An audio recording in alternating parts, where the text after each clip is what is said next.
वर्णिवेशरमणीय दर्शनं मन्दहासरुचिराननाम्बुजं पूजितं सुरनरोत्तमैर्मुदा धर्मनन्दनमहं विचिन्तये। असतो मा षड्गमय तमसो मा ज्योतिर्गमय मृत्युर्मा अमृतं गमयः। ओम शांति शांति शांति। अस्मद्गुरु समारंभां नाथयामुन मध्यमां लक्ष्मीवल्लभ वंदे गुरु परंपरा। આજની જ્ઞાન સભાની અંદર પધારનારા બધા જ ભગવત ભક્તોને વેદાંતાચાર્ય પુરાણ ઇતિહાસ આચાર્ય એમ ફિલોસોફી શાસ્ત્રી રાકેશભાઈના હિતપૂર્વક જય સ્વામિનારાયણ।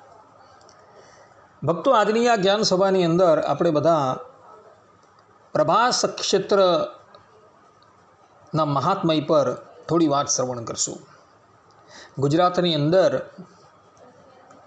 પ્રભાસ પાટણ નામનું તીર્થક્ષેત્ર આવેલું છે અને એનો મહિમા જે છે એ શિવ પુરાણની અંદર જોવા મળે છે। તો પ્રભાસ ક્ષેત્રનું શું મહાત્મ્ય છે તથા પ્રભાસ ક્ષેત્રની અંદર દર્શનીય કયા કયા સ્થળો છે એ સંબંધમાં આપણે થોડી વાતો જે છે એ શ્રવણ કરશું। શિવ પુરાણની અંદર કોટી રુદ્ર સંહિતા અધ્યાય 15 56 થી 58 શ્લોકની અંદર ભગવાન વેદવ્યાસજી લખે છે કે સોમલિંગમ નરો દ્રષ્ટ્વા સર્વ પાપાત પ્રમુચ્યતે લબ્ધ્વા ફલમ મનોભીષ્ટમ મૃત સ્વર્ગમ સમીહતે યદ્યત ફલમ સમુદ્દિશ્ય કુરુતે તીર્થમુત્તમમ તત્તત ફલમ વાપ્નોતિ સર્વથા નાત્ર સંશયઃ પ્રભાસમ ચ પરિક્રમ્ય પૃથ્વી ક્રમસંભવમ ફલમ પ્રાપ્નોતિ શુદ્ધાત્મા મૃત સ્વર્ગે મહીયતે। अर्थात सोमनाथ ज्योतिर्लिंगों में सर्वप्रथम है। इसके दर्शन मात्र से मनुष्य सभी पापों से मुक्त हो जाता है और अभिष्ट फल प्राप्त कर मरने पर स्वर्ग को प्राप्त होता है। मनुष्य जिन जिन कामनाओं को लक्ष्य में रखकर इस तीर्थ का सेवन करता है वह उन फलों को प्राप्त कर लेता है, इसमें तनिक भी संशय नहीं है। प्रभास की परिक्रमा करके मनुष्य पृथ्वी की परिक्रमा का फल पाता है और वह शुद्धात्मा पुरुष मरने पर स्वर्ग जाता है। અહીં ભગવાન વેદવ્યાસજીએ સ્પષ્ટ રૂપે કહ્યું છે કે જે પણ કોઈક મનુષ્ય પ્રભાસ પાટણની અંદર આવેલા સોમનાથ જ્યોતિર્લિંગના દર્શન કરે છે એની બધી જ કામનાઓ જે છે એ પૂર્ણ થઈ જાય છે। જે વ્યક્તિ સંપૂર્ણ પ્રભાસ ક્ષેત્રની પરિક્રમા કરે છે તેને પૃથ્વીની પરિક્રમા કર્યાનું ફલ પ્રાપ્ત થાય છે। આ પ્રમાણેનો મહિમા ભક્તો શિવ પુરાણની અંદર ભગવાન વેદવ્યાસજીએ લખેલો છે। આમ જોવા જઈએ તો સંપૂર્ણ પ્રભાસ ક્ષેત્ર જે છે એ અત્યંત પવિત્ર છે। એની અંદર અનેકો તીર્થો આવેલા છે, પરંતુ એની અંદર જે મુખ્ય તીર્થો આવેલા છે એ હું તમારી સન્મુખ અત્યારે વર્ણન કરું છું। સર્વપ્રથમ તો આ પ્રભાસ ક્ષેત્રની અંદર વિશ્વનું પહેલું જ્યોતિર્લિંગ આવેલું છે જેનું નામ છે સોમનાથ જ્યોતિર્લિંગ। આ જ્યોતિર્લિંગના પ્રાગટ્યની કથા એવી છે કે દક્ષ પ્રજાપતિની 60 કન્યાઓમાંથી 27 કન્યાના લગ્ન એઓએ ચંદ્રમાની સાથે કરાવેલા, પરંતુ ચંદ્રમા જે છે એ 27 કન્યાઓ પર સરખો પ્રેમ કરવાને બદલે રોહિણીની ઉપર વધારે આસક્ત હતા। દક્ષ પ્રજાપતિની 26 કન્યાઓએ પોતાના પિતાને જઈને ચંદ્રમાની બધી વાત કરી એટલે દક્ષ પ્રજાપતિ ક્રોધાયમાન થઈ જાય છે અને ચંદ્રદેવને શાપ આપે છે કે જા તું ક્ષય પામી જા। તે પછી ચંદ્રદેવ જે છે એ બ્રહ્માજીની પાસે જાય છે અને બ્રહ્માજી ચંદ્રદેવને પ્રભાસ ક્ષેત્રમાં જઈ ભગવાન શંકરની આરાધના કરવાનું કહે છે અને ચંદ્રમા પ્રભાસ ક્ષેત્રની અંદર આવે છે અને ત્યાં ભગવાન શંકરની આરાધના પરાયણ થઈ જાય છે। હજારો વર્ષોની આરાધનાના અંતે ભગવાન શંકર એની સન્મુખ પ્રગટ થાય છે અને ભગવાન શંકરની કૃપાથી ચંદ્રમાને જીવતદાન પ્રાપ્ત થઈ જાય છે.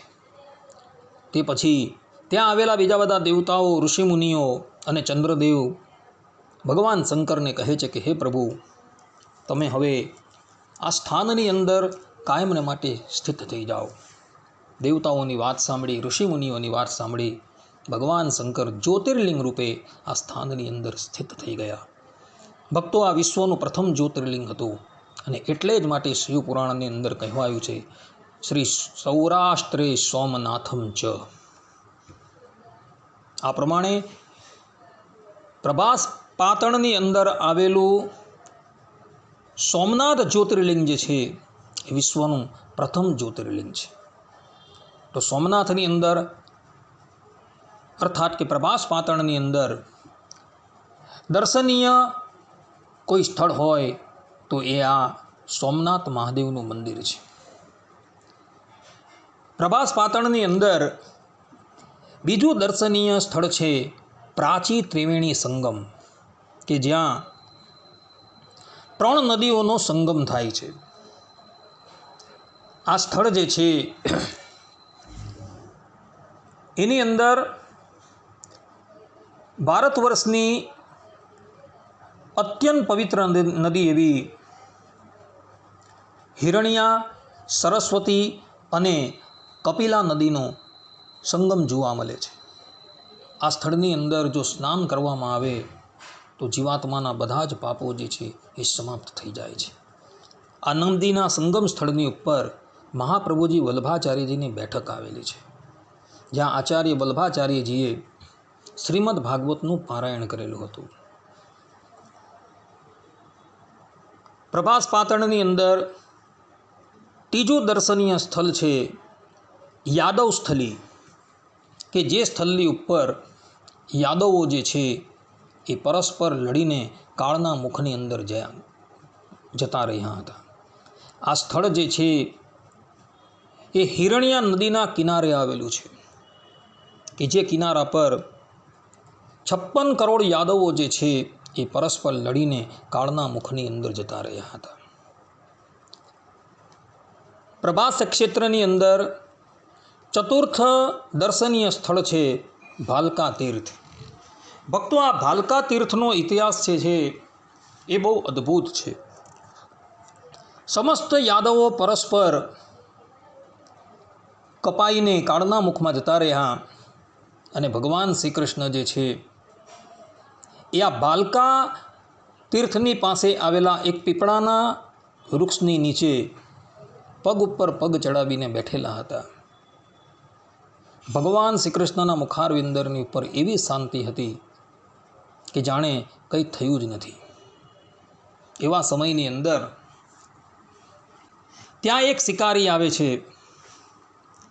એ શિકારી દૂર પ્રદેશથી જુએ છે તો એને એવું દેખાય છે કે પીપળાના વૃક્ષ નીચે કોઈ હરણ બેઠેલું છે. ભગવાન શ્રી કૃષ્ણ પગ ઉપર પગ ચડાવીને બેઠેલા હતા અને ભગવાનના ચરણનો જે ભાગ જે છે એ હરણના જેવો દેખાતો હતો. તો એ શિકારી, જેનું નામ હતું જરાપારધી, એ દૂર પ્રદેશમાંથી બાણ છોડે છે અને એ બાણ જે છે એ ભગવાન શ્રી કૃષ્ણના ચરણની અંદર વાગે છે. જરા નામનો પારધી ત્યાં આવીને જુએ છે તો એ હરણ ન હતું, પરંતુ એ તો સાક્ષાત પરમાત્મા હતા. જરા નામનો પારધી ભગવાન શ્રી કૃષ્ણની ક્ષમા માગે છે. ભગવાન એને ક્ષમાદાન આપે છે અને સદેહે એને પોતાના વૈકુંઠ લોકની અંદર મોકલી દે છે. અને ભગવાન શ્રી કૃષ્ણ પણ પછી સદેહે પોતાના ધામની અંદર જતા રહે છે. આજે પણ આ ભાલકા તીર્થની અંદર એ પીપળો આવેલો છે, કે જે પીપળા નીચે ભગવાન શ્રી કૃષ્ણ બેઠેલા હતા અને એમને ત્યાં બાણ વાગેલું હતું અને ત્યાંથી જ ભગવાન શ્રી કૃષ્ણ પોતાના ધામની અંદર ગયા હતા. પ્રભાસ ક્ષેત્રની અંદર 5મું દર્શનીય સ્થળ છે અહલ્યાબાઈ હોલકરે બનાવેલું ભગવાન શંકરનું મંદિર. આ મંદિર જે છે એ હોલકરના મહારાણી અહલ્યાબાઈએ બનાવેલું છે અને એ મંદિર અત્યારે સોમનાથનું મંદિર જે સ્થાન પર છે એની બરાબર સામું જ છે. અને ભગવાનનું એ લિંગ જે છે એ ભૂગર્ભની અંદર છે. કહેવાય છે કે અહલ્યાબાઈ હોલકરને સ્વપ્નની અંદર ભગવાન શંકરે આજ્ઞા કરી હતી કે તમે નર્મદાના અમુક ક્ષેત્રની અંદર જાઓ અને ત્યાંથી મારું એક લિંગ કાઢો અને એની સ્થાપના તમે પ્રભાસ ક્ષેત્રની અંદર જઈને કરો. અહલ્યાબાઈ હોલકર પોતાના સેવકોની સાથે ભગવાન શંકરે નિર્દેશ કરેલા સ્થાન પર આવે છે અને ત્યાંથી લિંગ કાઢે છે અને એ લિંગ લઈ જઈને એવો પ્રભાસ ક્ષેત્રની અંદર સ્થાપન કરે છે. ભક્તો, અહલ્યાબાઈએ બનાવેલું આ મંદિર જે છે તેની અંદર જે લિંગ જે છે એ ભોંયરાની અંદર જોવા મળે છે. ભગવાન શંકરનું આ લિંગ ભોંયરાની અંદર છે. એટલે ભાવિક ભક્તોએ જો આ લિંગના દર્શન કરવા હોય તો એણે ભોંયરાની અંદર જવું પડે છે. આ પ્રમાણે સોમનાથ ક્ષેત્રની અંદર અર્થાત કે પ્રભાસ ક્ષેત્રની અંદર આટલા દર્શનીય સ્થળો જે છે એ અચૂક જોવા યોગ્ય છે. કારણ કે એનો ઇતિહાસ જે છે એ શાસ્ત્રની અંદર લખાયો છે. માટે જ્યારે પણ તમે સોમનાથ મહાદેવ અર્થાત કે પ્રભાસ ક્ષેત્રની યાત્રા કરો ત્યારે